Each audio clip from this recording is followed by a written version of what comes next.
যেতিয়াই তেওঁৰ গাত প্ৰত্যক্ষ পৰোক্ষভাৱে চেকা লগা যিকোনো বিষয়বস্তুৰ ওপৰত ৰাইজৰ আদালতে জানিব বিচাৰে তেতিয়াই তেওঁ এটা টেকটিক্স কৰে যে মনটো ডাইভাৰ্ট কৰিবৰ কাৰণে অলেখ উদাহৰণ আছে তেনেকুৱা তো বিভিন্ন কথা বতৰাৰে ৰাইজৰ মন ডাইভাৰ্ট কৰিব বিচাৰে কিন্তু ৰাইজে কথা বতৰাবিলাক বুজি পাইছে মই গুৱাহাটীত থাকিয়ে কৈছোঁ যে কেতিয়াবা গুৱাহাটীত মানুহবিলাক বুজি নাপায় কিন্তু আপোনালোকে যদি মাটিত নামি গাঁৱত যায় তেতিয়া দেখিব যে মানুহে কথাবিলাক তেওঁ ধৰা পেলাইছে আৰু এই কথা বতৰাবিলাক সকলোতকৈ বেছি সোনকালে গম পায় মুখ্যমন্ত্ৰী ডাঙৰীয়াই কাৰণ মুখ্যমন্ত্ৰী ডাঙৰীয়াৰ বহুত সোৰ্স থাকে তেওঁ ইন্টেলিজেন্সৰ সোৰ্সৰে গম পাইছে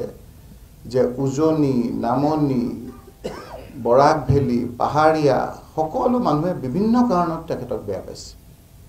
সেই কাৰণে যেতিয়া এই ট্ৰেডিংৰ কথা বতৰাবিলাক আহিলে তেওঁ ভাবি আছিল যে এই মানুহখিনিক কেনেকৈ আকৌ ডাইভাৰ্ট কৰোঁ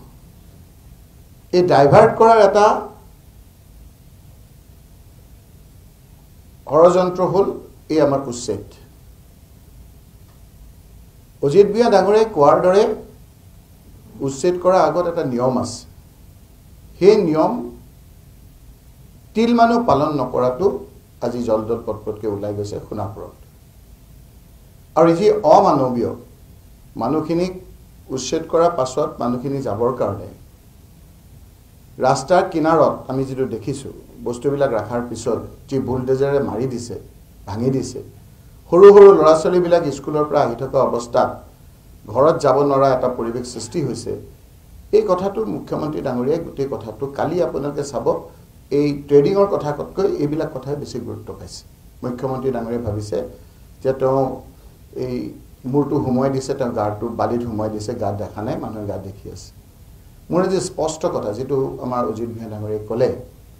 যে উচ্ছেদক আপোনালোকে সৰকাৰীভাৱে তেওঁলোকক উঠোৱাৰ এটা নিয়ম আছে স্পষ্ট নিয়ম মুখ্যমন্ত্ৰী ডাঙৰীয়াই ততাতয়াকৈ কৈছে নহয় আমাৰ লুৰিণজ্যোতি গগৈয়ে যে ততাতয়াকৈ কৰা কথা বতৰাবিলাকত ভুল হৈ যায় মই আপোনালোকক স্পেচিফিক কৈছোঁ যে মাননীয় মুখ্যমন্ত্ৰী ডাঙৰীয়া চৰকাৰৰ এডভোকেট জেনেৰেল উপস্থিত থকা অৱস্থাত দুজনীয়া উচ্চতম ন্যায়ালয়ৰ ৰায় যোৱা 27/6/2024 তাৰিখে দিছিল গুৱাহাটী উচ্চতম ন্যায়ালয়ৰ দুজনীয়া বিচাৰপীঠে WP within bracket C number 1057/2022 তাৰমানে 2022 গোচৰত 27/6/2024 তাৰিখে প্ৰদান কৰা ৰায় ও আদেশ অনুযায়ী সৰকাৰী মাটিত উচ্ছেদৰ আগতে 15 দিনৰ সময় দি জাননী দিয়াটো বাধ্যতামূলক অৰ্ডাৰ দিছে তেওঁৰ এডভোকেট জেনেৰেলৰ উপস্থিতিত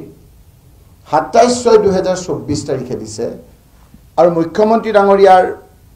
এডভোকেট জেনেৰেল চৰকাৰৰ তাত উপস্থিত আছিল তাৰ পিছতো ততাতয়াকৈ দিছে গোটেই মনটো ডাইভাৰ্ট কৰি হিফালে দিবৰ কাৰণে গতিকে এইটো কন্টেম অফ কোৰ্ট হৈছে মুখ্যমন্ত্ৰী ডাঙৰীয়াই নিজেই কৈছে যে এই কথাখিনি আমি পৰৱৰ্তী যিখিনি আমাৰ স্থায়ী মাটি আমাৰ যিখিনি ম্যাদী মাটি আছে সেইখিনিকে আমি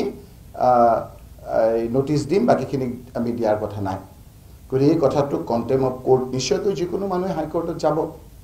গতিকে মানুহক বিভিন্ন ধৰণৰ আৰু কিছুমান সফট টাৰ্গেট এই লোকসকলক সফট টাৰ্গেট কৰি লৈছে মুখ্যমন্ত্ৰী ডাঙৰীয়াই বিভিন্ন কাৰণত কিন্তু আজি যদি আপুনি মাজৰ পৃষ্ঠাবিলাক পঢ়ে কাকতৰ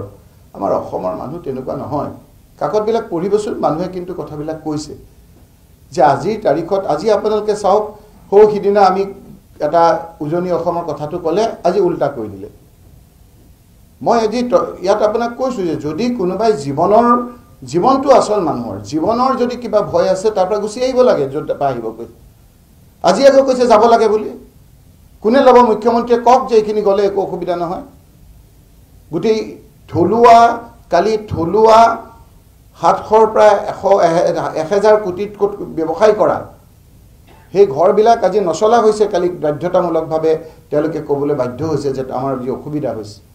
সেই কাৰণে আমি কৈছোঁ যে এই ট্ৰেডিংৰ কথা বতৰাবিলাক খুবকৈ চৰ্চিত হৈ থকাৰ কাৰণে গোটেই কথাটো ডাইভাৰ্ট কৰিবৰ কাৰণে তেওঁ এটা ষড়যন্ত্ৰ চলাইছে সেই কাৰণে আজিৰ এই বিৰোধী ঐক্য মঞ্চই সেই কথাটো যাতে ৰাইজে পাহৰি নাযায়,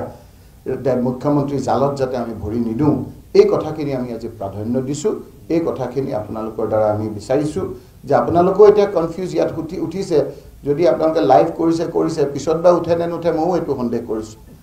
মোৰ নিজৰ মত যে কাৰণ আমাৰ বহু ক্ষেত্ৰত দেখা যায় যে আপোনালোকে ইমান কষ্ট কৰি বিভিন্ন ঠাইৰ পৰা নিয়ে, মুখ্যমন্ত্ৰী নিজে কোৱা কথা দেই যে তই কোন চেনেলৰ, মই তোৰ মালিকৰ লগত কথা পাতিম। গতিকে এই ধৰণৰ কথা বতৰাবিলাক যিবিলাক হৈ আছে, এই কথা বতৰাবিলাক হয়